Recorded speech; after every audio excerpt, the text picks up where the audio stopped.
দলিল মূলত এমন একটি নথি যার মাধ্যমে কোনো সম্পদ বা বস্তুর উপর সংশ্লিষ্ট ব্যক্তি বা পক্ষসমূহের আইনি অধিকার প্রতিষ্ঠিত হয় এবং লেনদেনের বৈধতা নিশ্চিত হয়। সাক্ষ্য আইন 1872 অনুযায়ী দলিলকে সংজ্ঞায়িত করা হয়েছে এমনভাবে যে কোনো পদার্থের উপর অক্ষর, সংখ্যা বা চিহ্নের সাহায্যে প্রকাশযোগ্য যে কোনো ব্যবহারযোগ্য তথ্যই দলিল। আইন অনুযায়ী দলিল দুই প্রকার: সরকারি দলিল এবং ব্যক্তিগত দলিল। সরকারি দলিলের মধ্যে সরকার, বিচার বিভাগ, ট্রাইব্যুনাল বা সরকারি সংস্থার বিভিন্ন নথি অন্তর্ভুক্ত থাকে, আর এসব বাদ দিলে বাকি সব দলিলই ব্যক্তিগত দলিল। জমির বিষয়ে দেশের প্রচলিত আইনে সাফ কবলা, দানপত্র, হেবা, হেবাবিল আওয়াজ, বন্টননামা, ওসিয়তনামা, উইল, নাদাবি দলিল সহ মোট 9 ধরনের ব্যক্তিগত দলিল রয়েছে।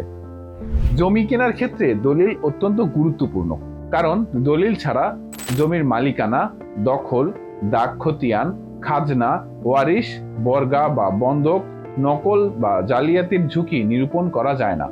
তাই জমি কেনার আগে বিক্রেতার মালিকানা, ভায়া দলিল, খাজনা রসিদ, নামজারি, রেকর্ড পর্চা, দাগ নকশা, সহশরিকদের অবস্থান, জমির পরিমাণ, চৌহদ্দি, উকিল নোটিশ এবং সরজমিনে যাচাই অত্যন্ত জরুরি।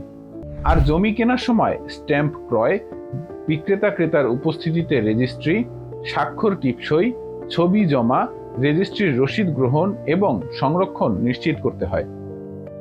ক্রয়ের পর দখল নেওয়া, নিজের নামে নামজারি করা, খাজনা প্রদান এবং সাব রেজিস্ট্রি অফিস থেকে মূল দলিল সংগ্রহ করা বাধ্যতামূলক।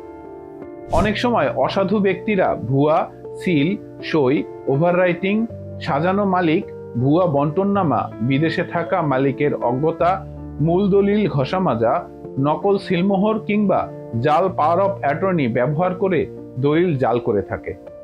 জাল দলিল শনাক্ত করার জন্য রেজিস্ট্রি অফিসে দলিল ক্রমিক নম্বর মিলিয়ে দেখা, রেজিস্ট্রি সম্পন্ন হয়েছে কিনা যাচাই করা, ভূমি অফিসে নামজারি বিবরণ পরীক্ষা করা, সিলমোহর যাচাই করা, স্থানীয় লোকজনের মাধ্যমে প্রকৃত মালিক যাচাই করা, স্বাক্ষর বিশেষজ্ঞের সহায়তা নেওয়া, জমি রেকর্ডের সাথে জমির পরিমাণ ও দাগ নম্বর মিলিয়ে দেখা, এসবই খুবই গুরুত্বপূর্ণ। জাল দলিল সম্পাদন বা ব্যবহার দণ্ডবিধি 1860 অনুযায়ী গুরুতর অপরাধ, যেখানে মিথ্যা দলিল তৈরি, প্রতারণা, সরকারি নথি জাল, মূল্যবান জামানত বা উইল জাল, জাল দলিল ব্যবহার সহ বিভিন্ন ধরনের অপরাধের শাস্তি 2 বছর থেকে 10 বছর পর্যন্ত কারাদণ্ড ও জরিমানা হিসেবে নির্ধারিত। এছাড়া ফৌজদারি কার্যবিধিতে আদালতে বিচারাধীন কোনো নথি সম্পর্কিত জালিয়াতির ক্ষেত্রে আদালতের লিখিত অভিযোগ ছাড়া মামলা করা যায় না। অন্যদিকে দেওয়ানি প্রতিকারের ক্ষেত্রেও সুনির্দিষ্ট প্রতিকার আইন অনুযায়ী কোনো ব্যক্তি জাল বা বাতিলযোগ্য দলিল তার বিরুদ্ধে ক্ষতির কারণ হলে দলিল বাতিলের মামলা করতে পারেন, তবে তা জানতে পারার 3 বছরের মধ্যে মামলা করতে হয়, নয়তো মামলা তামাদি হয়ে যায়।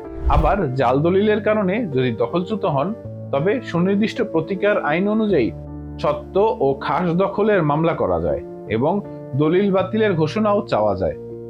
দলিল বাতিলের মামলায় কোর্ট ফি আইন অনুযায়ী নির্ধারিত কোর্ট ফি প্রদান করতে হয়।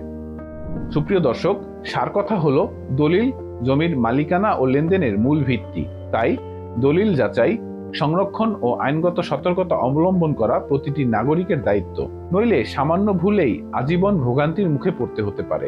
তাই সবসময় মনে রাখবেন, আইন বিষয়ে সঠিক জ্ঞান অনেক সামাজিক সমস্যা থেকে আমাদের নিরাপদ রাখে। আসুন আইন জানি, আইন বুঝি। আমাদের সাথে থাকার জন্য ধন্যবাদ।